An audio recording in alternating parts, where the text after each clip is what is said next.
2024년 고1 9월 모의고사 38번 들어가 보도록 하겠습니다.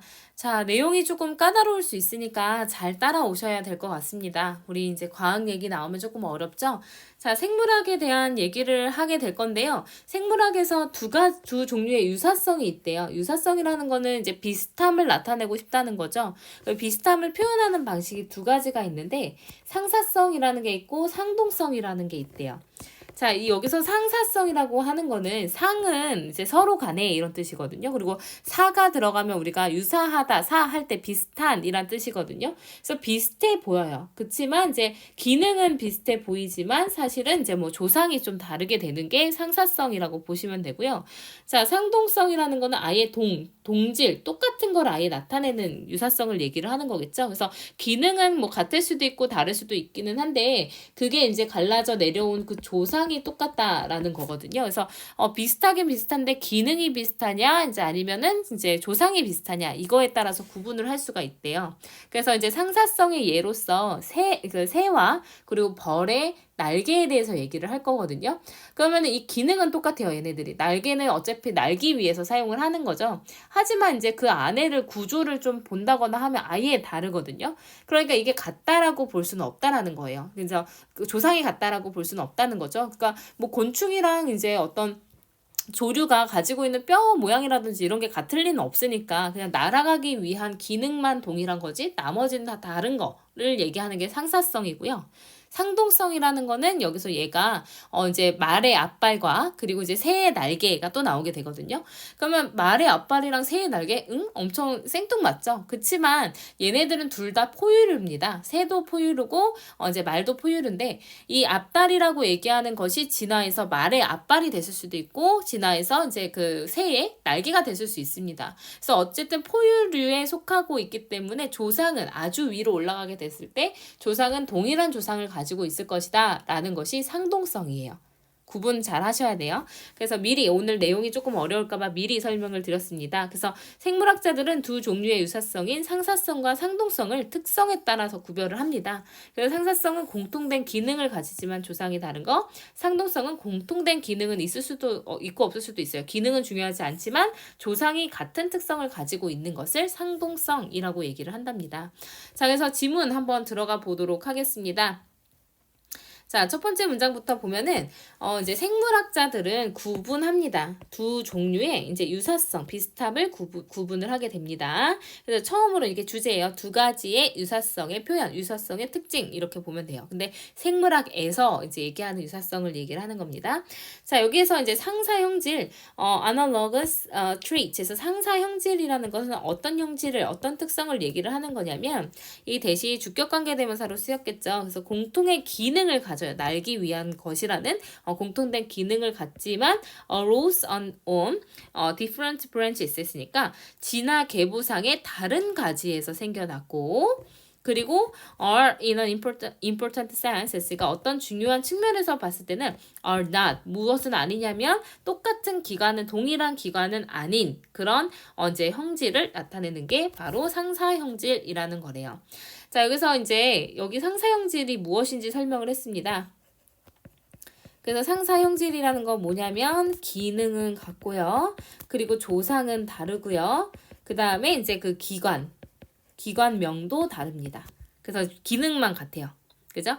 자, 그 다음에 여기 arouse라는 단어는 arise라는 동사, 자동사에서 나왔는데 arise, arose, arisen 이라고 3단 변화가 나타나게 되는 자동사, 나타나다 이제 이렇게 해석이 될 겁니다.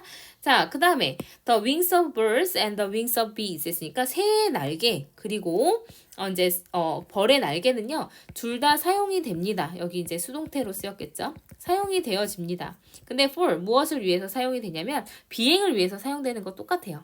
자, 그리고 동사 2번. 그리고 이제 similar 비슷합니다. in some ways 일부 방식에선 유사해요. 왜 유사하냐면 그 유사한 이유는요. 이제 비행을 위해서 사용되는 과거분사 PP 수동수식이겠죠. 그래서 이제 비행을 위해서 사용되는 어떤 것이든 has to be built 했으니까 지어져야 하기 때문에 만들어져야 하기 때문에 근데 어떤 그러한 방식으로 만들어져야지만 날개를 이제 사용해서 뭐 날 수 있는 기능을 수행할 수 있기 때문에 어떤 면에서는 유사해 보이기는 합니다. but 여기까지 이제 뭐 유사해 보이긴 해요. 기능 똑같고요. 그리고 날기 위한 거라는 기능 똑같고 뭐 이제 어쨌든 날기 위한 어떤 장기라고 한다면은 비슷한 특성을 가지고 있긴 합니다. 하지만 they arose independently 했으니까 별개로 생겨나게 됐어요. 진화상에서. 그래서 아예 진화에서는 다르다고 볼 수가 있고 그 다음에 이제 and have nothing 했으니까 그리고 가진 게 아무것도 없습니다. 공통점이. 근데 비행에 사용이 된다라는 것 외에는 공통점이 없다라는 것이 특징이래요. 그래서 이제 상사 형질은 기능이 같고 이제 조상은 다르고 기관도 다른 걸 나타내게 되는데 이거의 예로서 무엇을 설명을 한 거냐면 새와 벌의 날개입니다. 그래서 기능은 같죠. 하지만 조상도 다르고 당연히 벌레랑 같을 수 없죠. 그리고 이제 기관도 이제 다른 기관으로 볼 수가 있대요.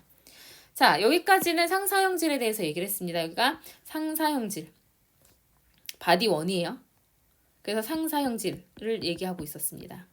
자, 그 다음에 그러면 이제 homologous 그 traits, 그러니까 상동 형질은요 대조적으로 may or may not have a common function 했으니까 공통된 기능을 가질 수도 있고 가지지 않을 수도 있습니다. 그러니까 상동 형질에서 기능은 사실 중요하지 않아요. 하지만 그들은요 공통의 조상으로부터 내려왔습니다. 그래서 이제 공통의 조상으로부터 내려왔기 때문에 hence have 가져요. 공통된 구조를요. 근데 어떤 구조를 갖냐면 대시도 주격관계대명사로 쓰였죠. 그 다음에 indicate의 목적어 자리에 being이라는 동명사가 들어가게 될 건데 이 앞에 있는 대열은 이 동명사의 의미상 주어로 보시면 됩니다. 그래서 그들이 동일한 기관임을 보여주고 있는 어떤 공통된 구조를 가져요. 그래서 상동형질은 뭐래요? 여기 상동형질. 자, 상동형질이라는 것은 이제 기능은 같을 수도 있고 기능은 어떨지 몰라요. 같을 수도 있고 다를 수도 있습니다. 그런데 조상은 같아야 돼요. 그렇죠? 자, 그리고 이제 기관도 같습니다. 똑같은 기관이라고 불리워요. 자, 그래서 이거의 예로서 뭐가 들어가냐면 박쥐의 날개와 그리고 이제 말의 앞발은요. 아주 다른 기능을 갖습니다. 말은 막 달려야 되고 새는 막 날아가야 되죠. 박쥐는 날아가야 되죠. 그치만 그들은요 모두 이제 modifications 했으니까 변형물입니다. 근데 무엇의 변형이라고 볼 수 있냐면 forelimb 했으니까 앞다리. 근데 모든 포유류의 조상의 앞다리에 변형된 형태, 이제 진화되어 온 형태가 같은 거래요.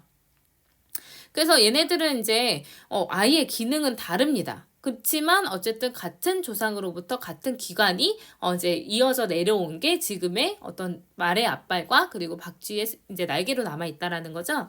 그래서 as a result 그 결과로 그들은 비기능적인 형질을 공유하고 있습니다. 그래서 기능과는 상관없는 형질인데 예를 들어서 the number 무엇무엇의 수가 되겠죠. 근데 number of는 man이랑 같아요. 그래서 의미가 달라지겠죠. 그래서 뭐 뼈의 수와 같은 비기능적인 형질을 공유하고 있습니다. and 그리고 무엇을 가지고 있냐면 그것들이 연결된 수동태죠. 그러한 뼈, 여기서 they가 나타내는 건 뼈예요.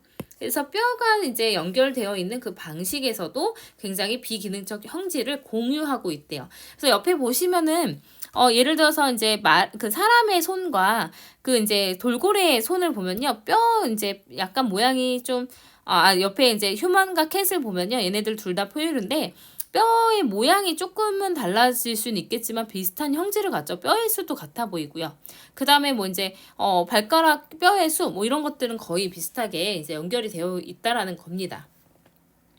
그래서 이제 상동 형질은 기능은 같을 수도 있고 다를 수도 있고요. 여기 조금 더 이제 좀 쉽게 표현을 하기 위해서 조금 이렇게 쓰지 말고 자, 기능은 같거나 또는 같지 않을 수 있습니다. 그치만 조상은 같아야 되고 기관도 같아야 돼요. 그것의 이제 예로서 뭐가 나온 거냐면 말의 앞발 그리고 박쥐의 날개.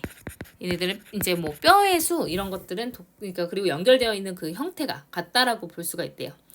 자, 그래서 to distinguish에서 구분하기 위해서 근데 to는 목적을 나타내겠죠. 이런 상동성으로부터 상사성을 구분하기 위해서 이제 생물학자들은 보통 전반적인 구성을 봅니다. 그 기관의 전체적인 구성을 봐요. 그래서 이제 그리고 나서 and focus on 그러니까 그들의 가장 쓰임이 없는 특성에 집중을 합니다. 그래서 이제 뭔가 상사성, 쓰임이 없는 특성이라는 것은 이제 뭐 그것의 기능 말고 다른 전반적인 모습을 봤을 때, 예를 들어서 앞발은 달리기 위한 거고, 날개는 날기 위한 거죠. 그래서 그 기능에 의해서 보지 않고, 이 뼈 스캔을 전반적으로 보게 되면은, 이제 쓰임이 없는 특성에 집중을 해서 뼈의 개수라든지, 전체적인 모양이라든지, 이런 것들을 보면, 아, 이거는 상동성이구나, 라고 구분을 할 수가 있다라는 거예요. 그래서 이렇게 두 가지의 유사성을 좀 구분하게 되는 과학자들, 이제 생물학자들의 그런 이제 그 연구 방법에 대해서 이제 설명을 하는 글이었습니다. 그래서 생물학자들은 두 종류의 유사성을 이제 구분을 하는데 상사형질과 상동형질이 있다라는 내용이었으니까 내용 전반적으로 좀 잘 구분을 해 놓으시면 좋을 것 같습니다. 뭐 주제요지 이렇게 나오기도 좋고요. 그 다음에 뭐 순서나 내용일치 불일치 나오기도 굉장히 좋았습니다. 오답률은 그렇게 높지는 않았던 것 같아요. 자, 그래서 옆에를 내용을 다시 한번 보면 the distinguishment between analogy and homology 했으니까 두 개의 이제 상사성과 상동성 사이에서의 구분, 이거는 이제 생물학에서의 유사성을 구분하는 종류 두 가지래요. 그래서 유사성을 구별을 하는데 상사형질 어떤 게 있었냐면 새의 날개, 벌의 날개. 그래서 이제 둘 다 비행에 쓰이고 비행에 쓰이는 것은 어떤 것이든 그런 방식으로 만들어져야 비행에 의해서 쓰일 수가 있기 때문에 이제 유사는 합니다. 기능에서. 그렇지만 진화상으로는 아예 별개의 것이에요. 근데 이제 상동형질이라는 거는 공통의 조상으로부터 내려왔습니다. 뭐 이제 기능은 다를 수 있겠지만요. 그래서 매우 다른 기능들을 가지지만 이제 모두가 이제 그 앞다리가 변형된 형태라고 볼 수가 있기 때문에 비기능적인 형질, 그러니까 뭐 띠냐 나냐 이런 게 아니라 그냥 비기능적인 형질을 공유하게 됩니다. 그래서 기관의 전체적인 구성을 좀 보고 뼈가 몇 개인지 이런 거 보고 쓰임이 없는 특성에 집중을 하면 이게 상사성을 갖는지 상동성을 갖는지를 알 수가 있다라는 겁니다. 네, 그래서 이제 38번 조금 내용 까다로우니까 잘 이제 이해하시고 이해 안 되는 부분은 꼭 반드시 질문하시길 바랄게요.